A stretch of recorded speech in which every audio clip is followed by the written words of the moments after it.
Les amis, bonjour, bienvenue dans ce Good Morning Market du 14 mars, j'espère que vous allez bien. Aujourd'hui, on va se faire un petit plaisir, encore comme la semaine dernière. On va analyser Bitcoin ensemble.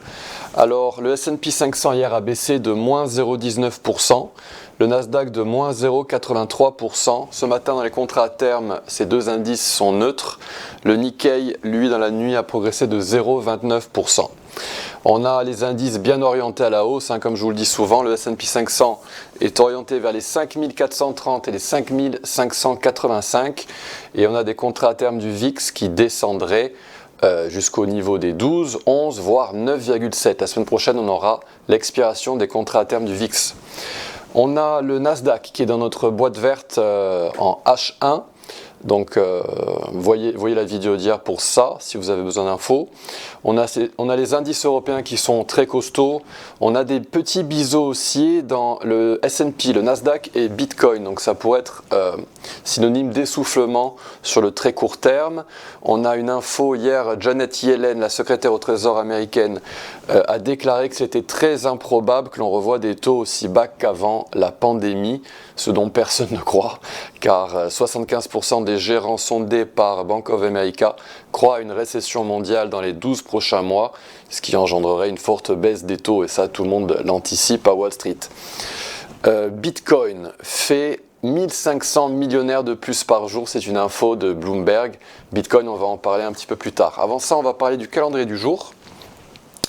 On a l'IPP américain qui sort à 13h30 avant l'ouverture. On a les demandes hebdomadaires au chômage à 13h30 et on a les ventes au détail américaines à 13h30. Donc voilà, ça c'est les infos, les données importantes de la journée. J'ai quelques graphiques à vous montrer avant de passer à l'analyse de Bitcoin. Alors ça c'est le classement de CoinMarketCap, un site très très connu. Et on a Bitcoin, regardez, c'est une news qui est souvent parue dans la presse. Bitcoin qui est passé en capitalisation au-dessus du franc suisse. Donc ça, c'est libellé en Bitcoin. Et le franc suisse en capitalisation totale équivaut à 17,6 millions de Bitcoin. Et Bitcoin est passé devant. Prochain en ligne de mire, c'est le dollar taïwanais. Bitcoin qui représente 1445 milliards de capitalisation, c'est absolument incroyable. D'autres petits tableaux que je vais vous montrer. Alors regardez ce que je vais vous montrer. C'est ce tableau. C'est un tableau qui résume les flux entrants dans les ETF du Bitcoin. Et BlackRock a 10 milliards de flux entrants depuis qu'il a été créé. Mais il y a une information qui est passée sous silence, on n'en parle pas trop, mais c'est les outflows, les flux sortants du Grayscale, du trust de Grayscale pour le Bitcoin. Et on est à moins 10 milliards. Et donc ces 10 milliards qui sont sortis de Grayscale sont partis dans les ETF. Mais grosso modo, depuis que l'ETF de Bitcoin a été lancé, on est à 9,6 milliards de flux entrants. Mais c'est intéressant de voir ce qui se passe dans le trust de Grayscale parce qu'on a des flux sortants qui, eux, par effet de balance, basculent dans les autres ETF. Après, on a les flux entrants dans l'ETF du Gold d'SPDR qui se sont accumulés à 2 milliards depuis que l'ETF Bitcoin a été lancé. Donc voilà des infos assez importantes. Vous pouvez mettre la vidéo en pause pour regarder ce graphique plus en détail. En flux entrant, on a battu un record. C'était le 12 mars, il y a 2 jours. On a dépassé le milliard de dollars de flux entrants. C'est-à-dire que ce tableau est déjà obsolète. Et donc voilà, c'est vraiment impressionnant. 1 milliard de flux entrants le 12 mars. Un petit rappel, qu'est-ce qu'un mouvement mesuré? J'anticipe un petit peu par rapport à la vidéo, l'analyse de Bitcoin qu'on va voir ensemble. Un mouvement mesuré avec Fibonacci, c'est un retracement, une correction qui est achetée par un algo ou par une institution financière, vous l'appelez comme vous voulez. Et ces robots traders achètent le retracement de 50% et de 61,8%. C'est fait de façon systématique. Et donc votre retracement de Fibonacci, vous le tracez à partir d'un bas jusqu'en haut. Et ce que font les algos, ils situent leur stop loss en dessous de la golden zone. On appelle la golden zone les deux petites lignes horizontales qui correspondent au retracement de 61,8% et 65%. Et nous, ce qu'on peut faire en tant qu'humain, c'est placer le stop loss en dessous du retracement de 78,6%. Et un mouvement mesuré ou un mouvement traditionnel, quand il est tradé avec succès, eh ben, il atteint sa cible à 23,6% en négatif. Donc ça, c'est un concept que je vous présente très très souvent. J'espère que vous commencez à être familier avec ça, parce que c'est très très important de trader comme les algos, car ils représentent 90% du marché. Et en utilisant Fibonacci, vous pouvez obtenir voilà, ce genre de setups. Ça, c'est un point technique, un setup, une idée de trading que je vous avais proposé il y a 3 semaines. Pardon, non, c'était fin janvier. Et donc, c'est un setup qui est précis. On sait où est-ce que les algos entrent, on sait où est-ce qu'ils sortent s'ils sont stop loss, et on sait ce qu'ils ciblent. Et depuis cette superbe entrée que je vous avais proposée donc fin janvier, Bitcoin a grimpé de 85%. Absolument énorme. Donc on va passer à notre analyse du Bitcoin.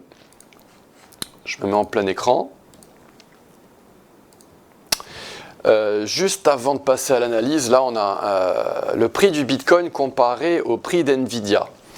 Donc si vous avez des amis qui vous disent non, Bitcoin est trop risqué, je préfère être dans les actions, je préfère être dans Nvidia, dites-leur qu'ils se trompent, parce que ces actifs sont corrélés. Nvidia est un petit peu la cousine de Bitcoin, ou peut-être l'inverse, parce qu'Nvidia a plus de capitalisation. Mais voilà, ce sont deux actifs qui bougent ensemble depuis un petit moment, et là vous pouvez le voir depuis, je vais essayer d'ajuster le graphique, depuis octobre 2022, voilà, ils sont ensemble et ils sont parfaitement corrélés. Concernant Bitcoin, alors on va passer à Bitcoin, le King, comme on l'appelle. Alors, Bitcoin en weekly, je vais passer en mensuel, on se fait un petit récapitulatif. Bitcoin a défoncé toutes les résistances de Fibonacci qu'il a rencontrées dans son histoire. Donc par résistance de Fibonacci, je parle des golden zones opposées. C'est-à-dire ce que je vous ai présenté tout à l'heure avec la présentation d'un mouvement mesuré, dites-vous que les algos, ils shortent aussi. Et les algos qui shortaient ces golden zones ici, avec Fibonacci, eh bien, ils ont été stop loss. Et à chaque fois, on a une explosion du prix dès qu'on a cassé cette golden zone. Et la golden zone opposée qu'on a récemment cassée à 50 000 $, un nombre absolument clé que je mentionnais dans la presse, eh bien on l'a cassée, on est en train de la défoncer, cette golden zone. Et donc voilà, imaginez la marge encore de hausse qu'il y a dans Bitcoin si on compare à ce qui s'est passé auparavant dans l'histoire. Très très important, Bitcoin est passé au-dessus de cette ligne de tendance noire, cette ligne macro qui servait de support par le passé et qui maintenant, qui jusqu'à début d'année dernière servait de résistance. Et on l'a défoncé et on va peut-être revenir la toucher avant de partir en exponentiel comme Bitcoin aime le faire. Donc voilà, c'est très très important. On va voir maintenant en hebdomadaire ce qui pourrait se passer. Alors en hebdomadaire, Bitcoin est venu dans cette zone verte que je vous ai montré, c'était le setup de début d'année, et boum, on a explosé à la hausse, et donc on se retrouve au-dessus de cette ligne de tendance noire. Ce qui pourrait se passer maintenant dans Bitcoin, c'est qu'on pourrait redescendre et venir la retester avec une mèche. Ça pourrait être très très rapide, on pourrait avoir un petit flash crash avec une mèche et après on bondirait à la hausse et on s'orienterait vers des cibles comme 100 000 $, une valeur psychologique, voire 136 000 $, une cible algorithmique dont je parle depuis un petit moment. Et donc en daily, en journalier, voilà ce qu'on a. On a eu notre setup qui s'est présenté à nous en début d'année, on l'a méché, et là on est en train d'arriver à la cible. La cible est située à 74 000 $. C'est très très important de la toucher, cette cible, parce que si cette cible est touchée, cela signifiera que les algos ont tradé, ont pris leur profit, et donc ils vont se préparer pour le setup prochain. Et le setup prochain est celui-ci. Vous vous ancrez sur ce top de janvier jusqu'au plus haut. Admettons que celui-ci, mais normalement il doit continuer un petit peu de grimper Bitcoin pour arriver à 74 000 $. Donc je m'ancre juste au-dessus. Et là, ce qui pourrait se passer dans Bitcoin, c'est ceci. On pourrait redescendre très violemment, en très peu de temps, et on pourrait venir aux alentours de la trendline macro, de la ligne noire en macro, qui serait confluente avec ce support de Fibonacci, qui se situe aux alentours des 61 576 et 58 603.